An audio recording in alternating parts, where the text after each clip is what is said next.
Hello, John Tierney here, and I am going to present this slideshow that we showed last week at the Institute of Archaeologists of Ireland, and on the theme of connections.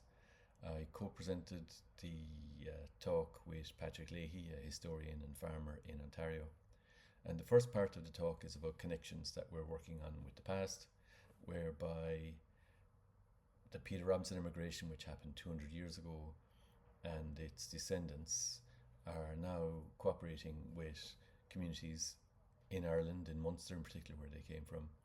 And we are working on a history of families and an archaeology of families, and the talk is about that.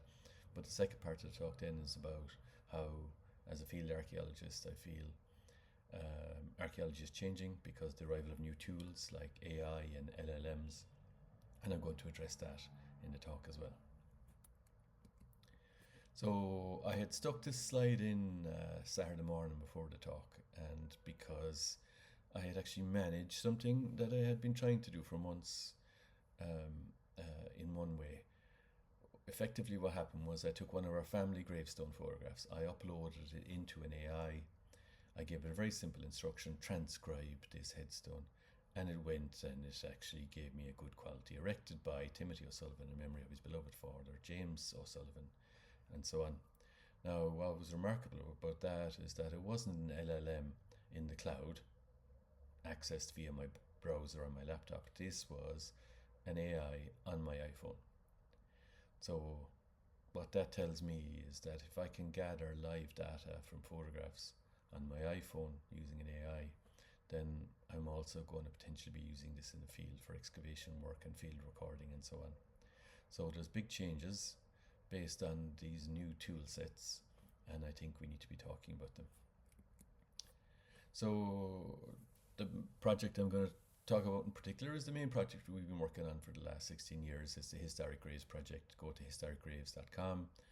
It's a community archaeology project, started as such, but most of our funding was for genealogical, and what we have is we've about 1,000 graveyards all over Ireland, recorded with community groups, funded by a variety of funding bodies such as Leader, local action groups, and Heritage Council, and many other groups like that. And we've over 1,000 surveys online.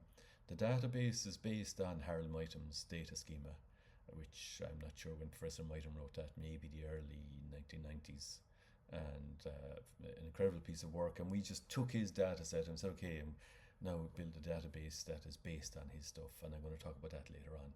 You can actually do it more powerfully than basing it on that now. We can do it by baking it in. So most of the work that we've done on historicgraves.com is done with community groups. There's a small number of professional surveys that we've done. But I suspect it's one of the largest collections of archaeologically driven headstone assemblages in the world. And it's got a lot of potential for archaeological analysis and historical analysis. Most of what I'm talking about today is funded by two different funds. There's the RIA Commemorations Fund, who grant aided the Commemoration Fund for that, grant aided us to go to Canada last year, and it was fantastic. And then also most of my time spent on working on the data side of community archaeology and community genealogy is funded by an EU Horizon project called Secret Tour. And most of my ruminations on AI and LLMs are based out of the Secret Tour project. So this is what the map of Ireland looks like now, where we've received funding, where we follow the funding basically, and where most of our work has happened. And 1,000 graveyards done and published online, freely available and downloadable by the community groups and owned by the community groups is all very positive.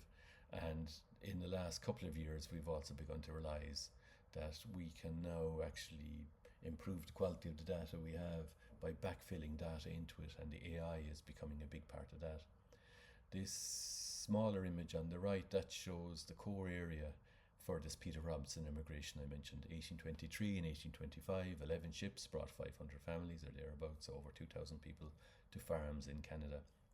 And the name and age of every person on that emigration was recorded and is known, and there is a big movement across in the North American continent for families to trace are they from this known emigration, and it's got a big following. And we were very fortunate to meet one of the core community groups who were related to Peter Robinson's. That in the 1825 group, a lot of families went to Douro in Ontario, and a lot of those families are still there in an island of Irish ethnicity in this massive continent.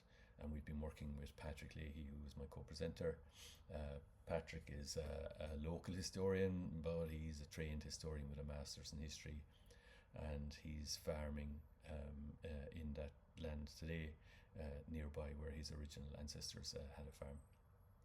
I first got involved with the Peter Robinson through the Ballyhowra Rural Development Group. Amanda Slattery brought us in on that project there, and you can see a lot of the blue pins that are on the map there. They're surveys done to follow, can we actually fill out a map in Ireland to find out potentially where these Peter Robinson emigrants left from, and then link the graveyards in Ireland to the graveyards in Canada. And this is the result of what we're doing now. This is a search for the Condon surname. If you go into historic graves, go up to explore, down to names, you can search by surname. Most of the Condons that we've got are in the south of Ireland, but now you see a little group over there in Ontario, and they're Condons who actually went over in the 1820s. So the map is filling out, and that's our purpose. By using archaeological principles of fieldwork, by using computer science methods of data management, we are connecting people together, and we are giving people common cause and doing grassroots heritage, which I think can be very powerful. So we surveyed 135 of County Limerick's graveyards and 171 of Cork's graveyards. The Limerick ones for a year also involved archaeologists Cunham Hardy and Will O'Shea, and they did high quality surveys with communities all over the county. And last year, with the Royal Irish Academy funding, I had the good fortune of going over to Douro and surveying the old ground of St. Joseph's Cemetery over there. And we did use the same technique there as we use all over Ireland.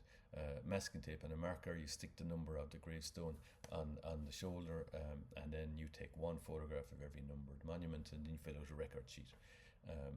And in this case, you can see a very Irish looking gravestone erected by Roger Fahey and Ellen Conway in memory of James Fahey of Douro, their beloved son, native of Tipperary, Ireland, who died 1851, aged 26 years. So Patrick has the presentation to go later. He'll give some more information on this, but my main point is that we actually just use a standard methodology, a standard survey system. We filled out record sheets. We did use AI, test AI tools, which I'll talk about in a minute. But primarily, what we did was we ended up producing a spreadsheet, and all field archaeologists know that spreadsheet is one of our most common tools. When we surveyed the gravestones and wrote down the full inscription and then typed them into a spreadsheet, and then Patrick went and checked every single detail from that spreadsheet, that we then uploaded that into the website. And once the photographs are uploaded with their geotags, that forms a map. When all the data is typed in, you can then download it all as a newer, fresher spreadsheet, and that spreadsheet comes down as a CSV file or as an XML file. And the CSV is very powerful. What it does is gives you a column of unique identifiers. So this is the only gravestone with this particular unique identifier in the world, so we'll always be able to track it. And then it splits it into first names, surnames, year of birth, if it's there, year of death, which is often there, ages, and then familial relations can be included, full inscription, and then also you can get longitude and latitude, amongst other things, inside in a spreadsheet like that. And my point is that until recently we were simply using those CSVs to produce these relative frequency graphs, that the larger the surname is in one of these graphs, then the more frequently it occurs on gravestone inscriptions. So this is Douro surname frequency from the old ground, and you can see what I loved about it was it's a pure Sullivan, Sheehans, O'Briens, Condons, Leahys, Allens, Welches. It's a very strongly Munster assemblage of names. And I was just using the spreadsheet to produce this, and then I wasn't doing much else. I wasn't able to do much else. But since the arrival of AIs, we are now taking those spreadsheets and those XMLs and we're doing far more complex things with them, not just making interesting graphs for fingerprinting a community. We're actually able to do much more analysis, and we'll get to that in a wee bit. And one of the key things for me as a field archaeologist is that what I've learned is that our training, whether we were training with the MOLA excavation manual, or since we started doing the graveyard studies using Harold Mytham's data schema, which subsequently changed into what they call the DEBS data schema. It's a spreadsheet with 40 different columns or 40 different tabs, and with lots of lookups combining the tabs and things like that. A very powerful data sheet. Almost too powerful in a way, particularly for community grassroots heritage projects.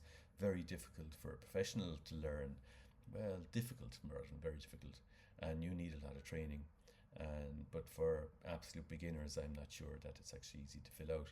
And now what we're learning is that with the new tools, the new LLMs, that things like Mytham's data schema becomes easier to use and easier to adopt. So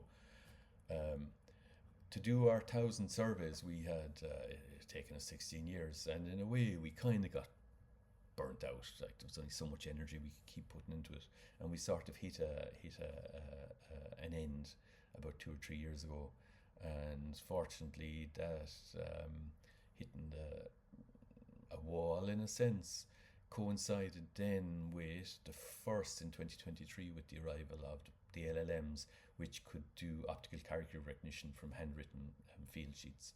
So what happened during COVID was we still got a lot of people turning out for surveys, but they weren't the same people who had previously been doing a lot of digitization.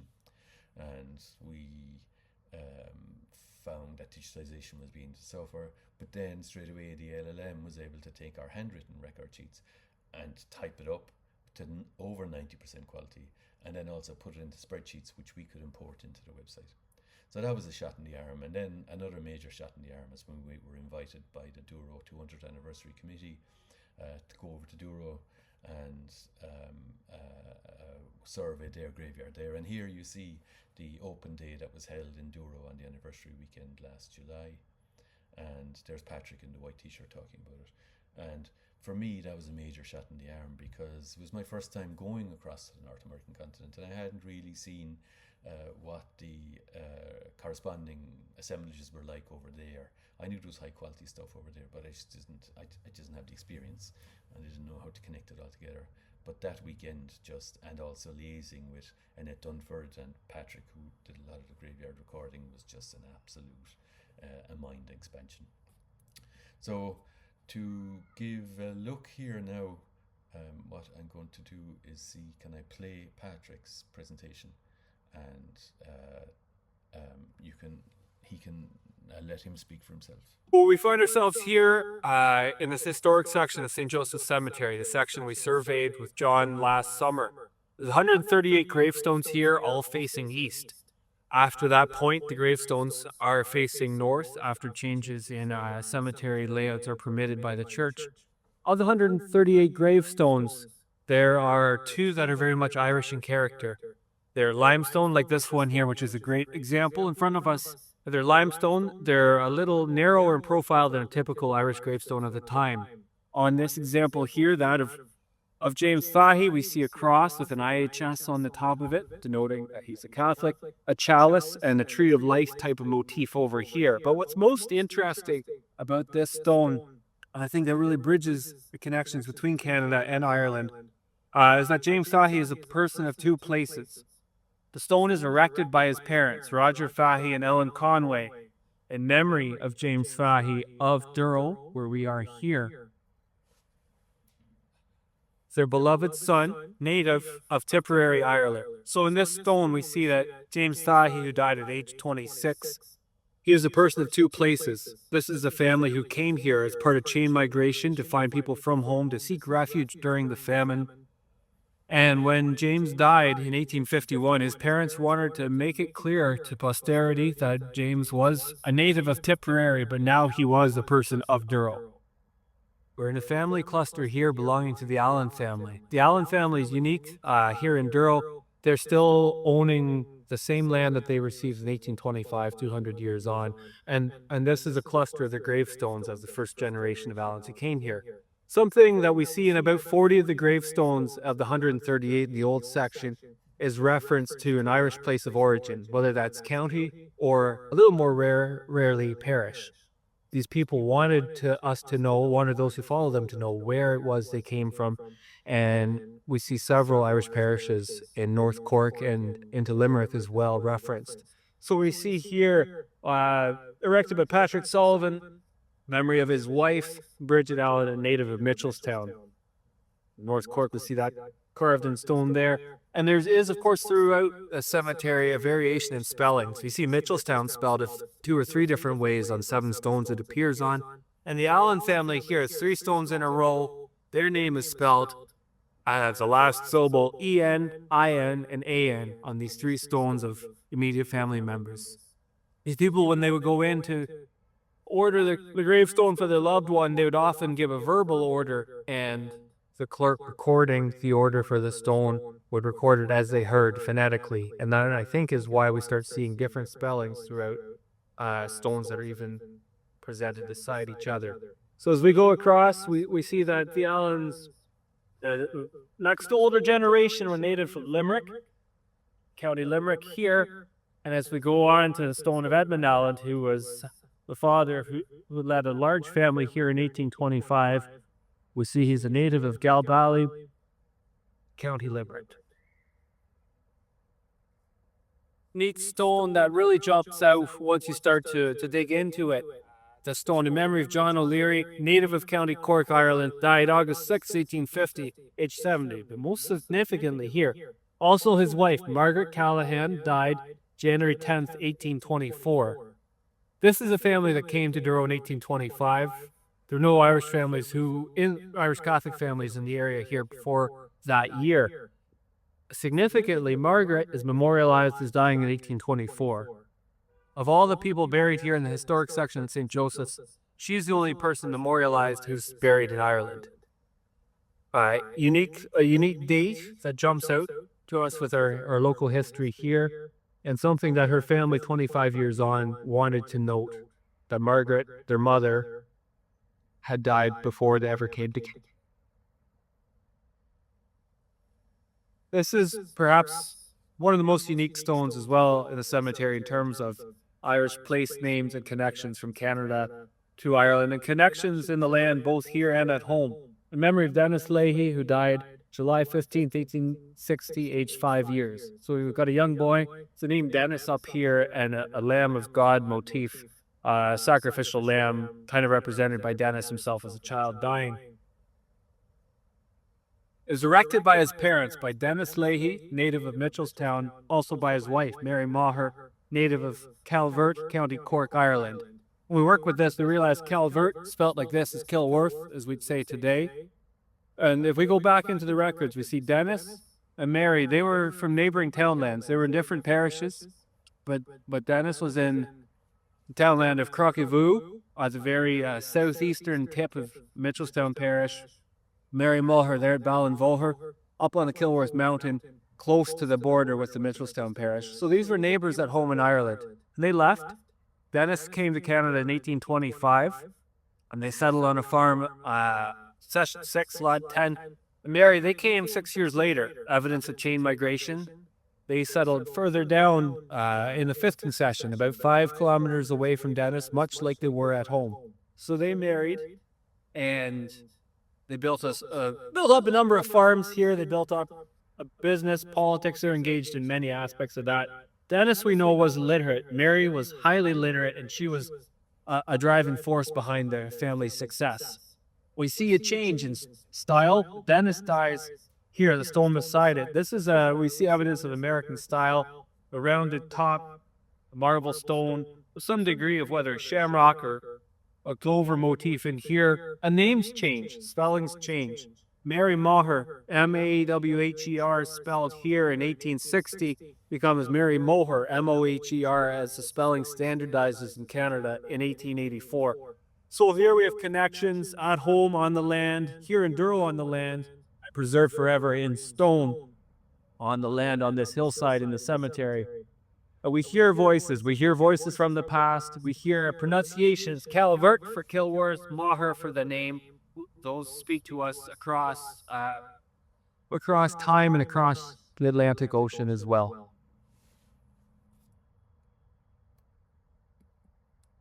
So, listening to Patrick, people of two places, hearing voices from the past, hearing pronunciations, and it's very powerful stuff. And all along, I thought we were studying gravestones, and then we learned very quickly that the gravestones were a very important tool, because the gravestones could actually be linked out into the parish, into a homestead. And listening to Patrick, he's talking about the land. So it's combining headstone to homestead to land. And to me, that's a very powerful archaeology that that we're building with community groups at the moment. And as an archaeology conference, I think that's super important. As an archaeologist, I think it's so important that the names and dates carved in stone and the places that are referred to on two different continents can make those connections. So when we were preparing for this talk, I had followed up some of the Allens that Patrick spoke about and the Callahans, and I'd found them. But you know, one of the main connections that we've had in getting ready and working together is in WhatsApp. So we WhatsApp one another regularly, and we'll bounce ideas off one another and questions and so on. And on Sunday week, Patrick sent me a message saying, "Did you look at the Condons in Brigown Graveyard, which we had surveyed as part of this Ballyhour project?" And he said there's a group of Condon headstones, that one of which is the Condons of Turbay, and he says, "I have the Condons of Turbay in a 1680s autobiography of Devereux Spratt." And he said, "I think the Condons of Turbay were the ones who had been the senior Condons of that parish, and potentially had been related in the medieval period to, that's the stump in Hidden Voices there, the Hidden Voices book, that's the stump of a Condon castle in Carrigreenny." And Neil Donovan in Ballyporeen had already spoken about the Condons over in Ballyporeen direction, and he has a fantastic methodology where he talks to the local people, and he knows the Condons who are still there, and he plots them on the map where they are. And it was great seeing him doing that, and then getting the prompt from Patrick to go and look at the Condons in Brigown. So I went in, and lo and behold, what we found was that this group, you see that's the ruined church there, in Brigown Graveyard, and this front group here, the black one and the two limestones and the next black polished headstone, they're all Condons, and at least one of them is for the Condons of Turbay. And what I absolutely loved about this was that I was involved in the survey. The volunteer who typed up the data is an archaeologist, Evelina Crowback, as I knew her at the time, Evelina Rondelay. Evelina, in her spare time, typed up some of those gravestones, and one of which was the Turbay reference, the Condons of Turbay. And we all know in archaeology that gravestones near the door of the church is the next best thing to being inside by the altar. So it's high status ground, and therefore these are a high status group of Condons. And to me, what this modern survey of what's, let's say, a 300 or a graveyard that has gravestones spanning about 300 years is now linking us back into the late medieval period, into the senior families of the old Gaelic lordships and so on. And I just loved that we're getting proper archaeological data from fairly modern burials. So Patrick is the local historian there, but he sees the big picture. I have a link to one of his talks that he gave at a conference in Mitchelstown last year. A fantastic talk, very complex, very detailed, nuanced, about what it meant to be an ethnic Irish group in the middle of in a cluster, as a cluster surrounded by other power groups. And so go and have a look at that. But that's what's about showing connections between Munster and Ontario.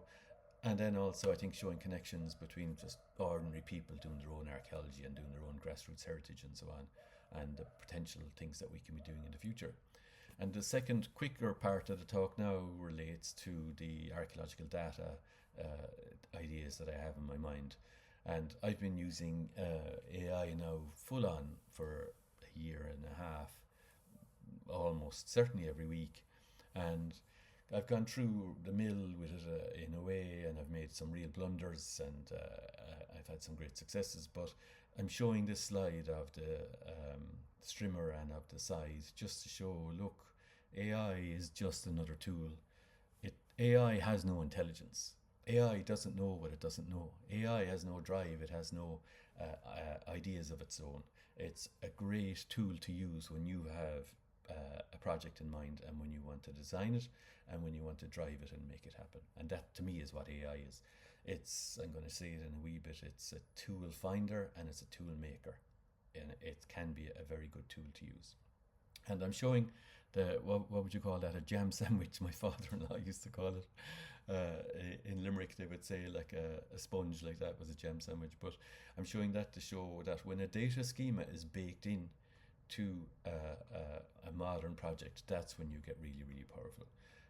And I'll try and give an example of that in a little bit.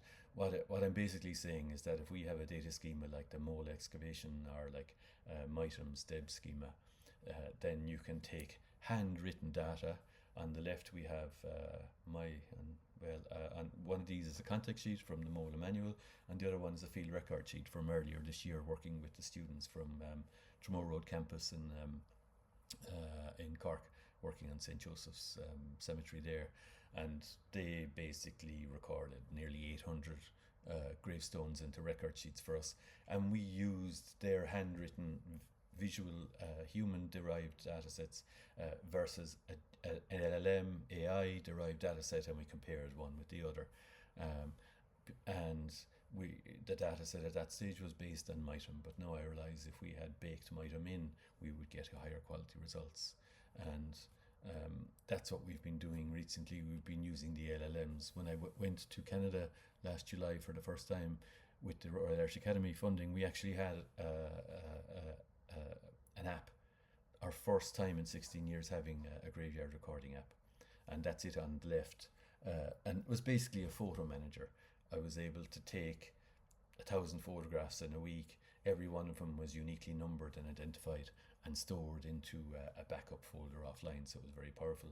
And then on the right, what I'm showing is what the app has evolved into a visual classifier, so that beginners who don't really know, who haven't really done a lot of study and haven't done a university course on it, will be able to gather some data.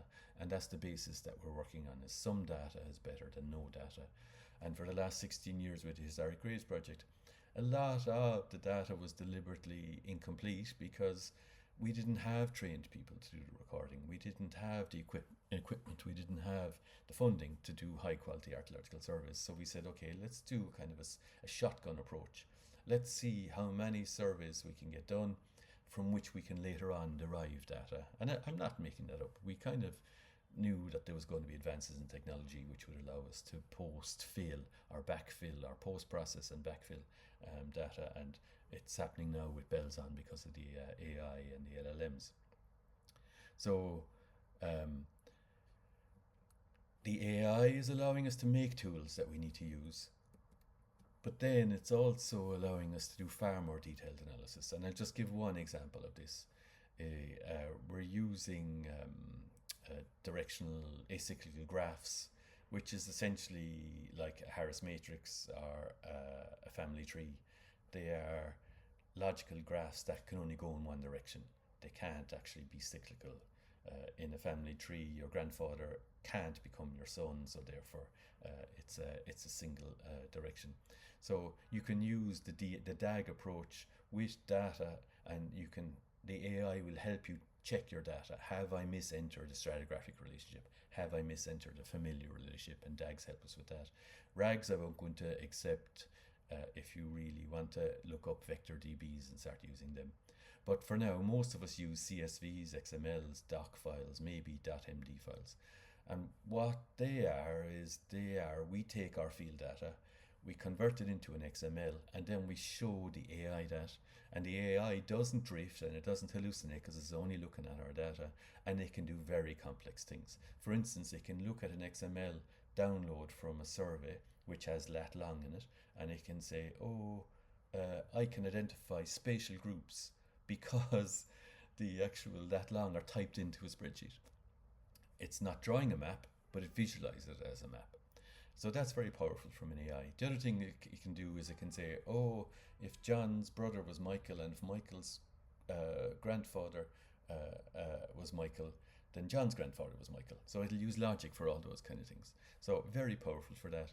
And then another example is what we do an awful lot in local surveys is we try and associate our 20th century inscriptions and dates to the 1901 and the 1911 census and now the 1926 census. And the problem with that is that the 1901 census and the 1911 census were both done in reverse. For privacy reasons, House 1 in 1901 might be House 11 in 1911. So it's very hard to do a concordance. But now the AI does the concordance almost immediately as a trivial thing. So it's allowing us, we give it 5 minutes to do the concordance, and now we know that that is that family because we can match the forenames and the surnames and so on. It's very, very powerful. And here I'm showing archaeology.ie, excavations.ie, landed estates, Ask About Ireland. A lot of those data sets are freely available as open source data, so we don't actually have to go and scrape anything off the website. The National Archives actually has a full download button, and they want us to download their data. Do it ethically, do it the right way, but we can download a parish worth of data and we can combine it with our field records. This is so interesting that it's allowing us to do higher levels of analysis. We're not just doing data entry anymore, we're doing higher levels of analysis. And by cooperating with Patrick and his neighbours over in Ontario, we're actually doing the same levels of analysis in 2 different continents. We can take census data from Canada, we can take census data from Ireland, we can marry them into local data sets, and then we can combine them. It's absolutely fantastic. Now, for me, who's been involved in historic graves for the last 16 years, a bit longer when it came to the design, this is the first time now with the AI and the LLMs that we're actually looking at a full redesign. We're currently talking to the AI, we're doing design work with the human team, and then we go to the AI for the technical advice, and we're looking at, can we backfill MITEM type data? Can we backfill relationship data? And then can we match evidence sources? So the 1911 census, 1901 census, 1766 census, which we actually have for one of the projects related to Patrick in Kilworth. We had 1766, which just came out. So we're now redesigning because we feel the AI can allow us to be more ambitious. Okay, AI. What absolutely is most important in all this is that as it stands, using cloud LLMs and API calls, which is what we need to do to be in a stateless condition to get high quality results, so we need to use API calls. All of that is happening in the cloud, and that's all happening with big tech. So, but the thing is, it's not just big tech who are actually developing AI, it's big tech and it's open source. And the open source side of things is extremely, extremely important. And this slide is to show that that's one of our photographs from a gravestone in Ardmore in County Waterford. We did side-lit photography, seeing what Ken Williams was doing under a Heritage Council funded project last year in Tipperary, in Burgess Graveyard. Fantastic photographs came out of that. And I said, Janie, if we could use the side-lit photography and pump them into LLMs, then the quality of our inscription recording will go up. And this slide is to show this is not the cloud, this is a local LLM that, let's say, I own. It's only on my laptop. It hasn't gone to the cloud. I haven't had to share private data outside of my actual laptop. And on last Wednesday week, I used Gemma4, E4B, B whatever to read that one gravestone, and it was okay. And then on the Thursday, I used Quen 3.6. So these are all new models that are coming out on a weekly basis, and you run them on your laptop and you set up Llama, whatever, or OLAMA, and then you run these models in them, and they are getting better and better. They're still not quite there, but they're getting better and better at a rate of knots. And this is what brings me then to the first slide I showed. If you go to the App Store in iOS, download locally AI, that's what the model that I used was a visual analysis model. That's what read the gravestone for me on the first time on a phone. So I can't understate this. The fact that you can run an LLM off your phone. My phone is 5 years old. It's a very good phone, but it's 5 years old, so it's not the most modern one. And we are looking at a revolution. The examples I've shown here today and our collaborations with Patrick are all about people on the ground. It's all about people on their hands and knees reading the gravestones. It's all about people collaborating, filling out archaeological systems and archaeological registers and archaeological sheets. And then we use the tools that are appropriate to the job, whether it's a flashlight or an AI. They're all just tools. So I just wanted to keep that. I want to show things are about to change, and that as a profession we need to be conscious of that, but also show that if we do it in the right way, and this is the ethos that we're bringing to from Secret Tour, if you do it for the benefit and with the local community, then you're going to end up with something that's very powerful. So I'm recording this on Saturday, the whatever date is on that, 26th, and actually I finished the talk by saying the Douro community are holding an open night this evening, an evening of history, heritage and music, Irish and Canadian. We are linking with one another. We're using the modern communication tools. We are fighting fire with fire. We're using the new tech for the benefit of ordinary people, and we are creating identities and relationships that are breaking down barriers and that are bridging the Atlantic. So from Patrick and myself, I'd like to say thank you very much. These are the links I mentioned earlier. Patrick's one there, exceptional historical analysis, my own yoke, and then a blog post I wrote just talking about, as I was working out how are we marrying into MITEM and so on. And then what are the main things I've read that have really impacted me? Their signs should be machine readable. What's that? That's the open eval one. Yeah, that's a fantastic methodology for actually extracting verifiable facts. A really detailed analysis that's maybe a year old then on multimodal headstone OCR. And then a Harvard student, I think he's Harvard, Noah Dasanaike, he wrote the clearest exposition for how to use the AI in the way we've been using it. And I don't need to write anything more because of the way he described it. He's done exactly what we did. He's done it and he's shown other people how to do it. So read all of those. Okay, thanks for, if you've any ideas, if this means anything to you as a genealogist or as a community member or as an archaeologist, then think on and get in touch. Slán Inish.